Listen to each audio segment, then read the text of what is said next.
What is up, YouTube? Today I'll be doing a transformation haircut and I'll be doing a hat design. As you saw in the thumbnail, I'll be showing you how to make your design, especially your hat, symmetrical and make it clean overall. So if you are struggling with designs, make sure you stay tuned. I started by combing his hair. He wanted a number 1.5 on top with the grain. During the consultation, he told me that he didn't want to bring back the design that he did last time.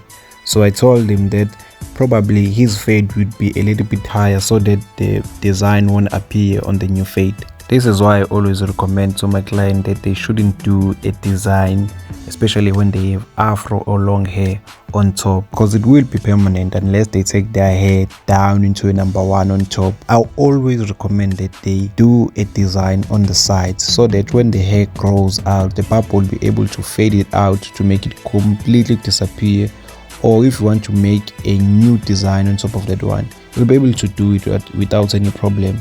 So don't do any curves on the top if you are not sure, or if you don't think that you want that line to be permanent, because if you do, you have to take all the top down in order to change it or in order to start afresh.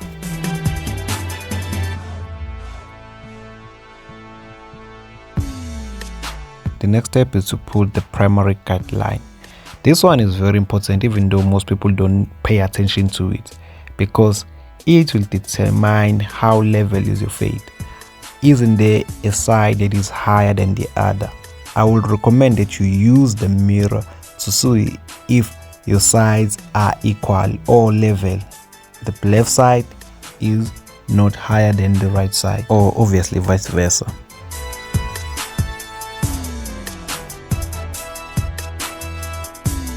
Now I'm going in with my lever fully opened, making sure that I go over the design multiple times to ensure that everything is even. At the back of my mind, I'm thinking about blending the design in a way that when the cut is done, you won't even notice that it was there.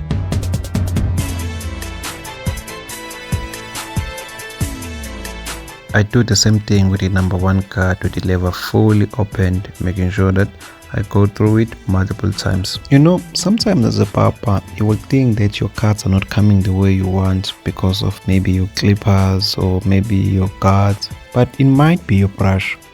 You need sometimes a hard bristle brush, a brush that will lay down stubborn hair, because sometimes if you are using a soft brush on some type of hair, the hair won't respond to that brush. We'll be cutting, but you won't see any difference because the hair is not laying down the way you want it to.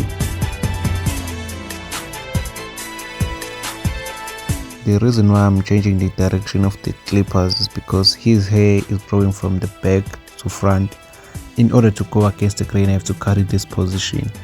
The next step is to go in with the number 1 cut with the lever fully closed to soften the line that is between the lever opened and the number 1 guard with the lever fully opened.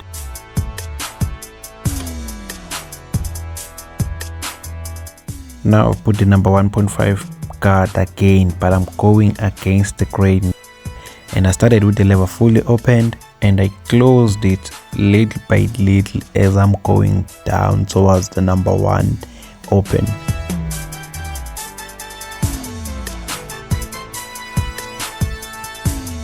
I'm going in with the 0 close to take out the line that I softened with the number 1 cut with the lever closed. Still with the 0 cut, same process.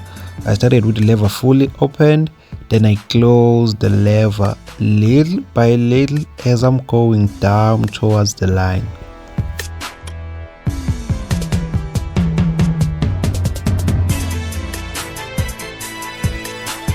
Now I'm taking the bottom line with the lever half open first and then closing the lever little by little as I'm going down and making sure that that line is taken off completely. You have to also use the mirror with the line because your eyes can fool you. You may think that the line is completely gone, but when the client is leaving your chair, you will be like, hey, why do I see like there is a line there? So make sure that your client will look left and you see that there is no line, and the client will look on the right and you make sure that there is no line on the mirror. You should do this especially if you are a beginner barber.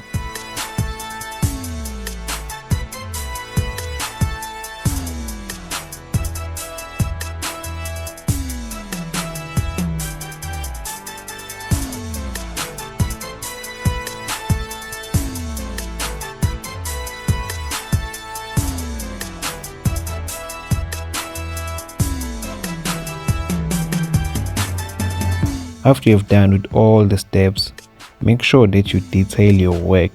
Detailing is what separates you from other barbers. It's what makes your work pop different.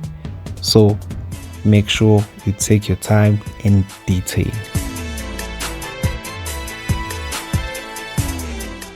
Since my guy had an afro, his hair was sticking out, so I wanted to lay down his hair.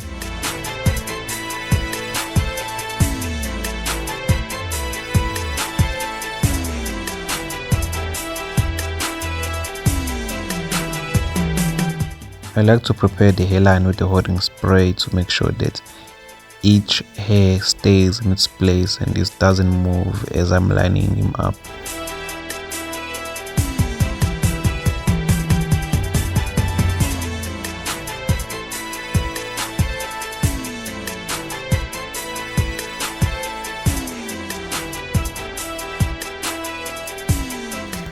I think there are different ways you can do a hat design, but for me, I usually start with the first line, which is like a hook. Then I go in with the second line, if I may put it like that, which will also be the left hook. But the important thing is that as I'm drawing the second hook, I'm imagining it as if it's done, as if it's the whole hat. And you'll be doing this because you want your hat to be as symmetrical as possible.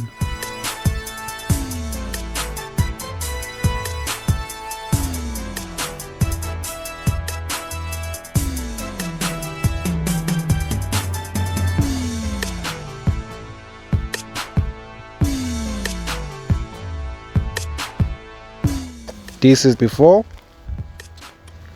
and this is after. Make sure you like, comment and subscribe, all that good stuff. See you on the next one.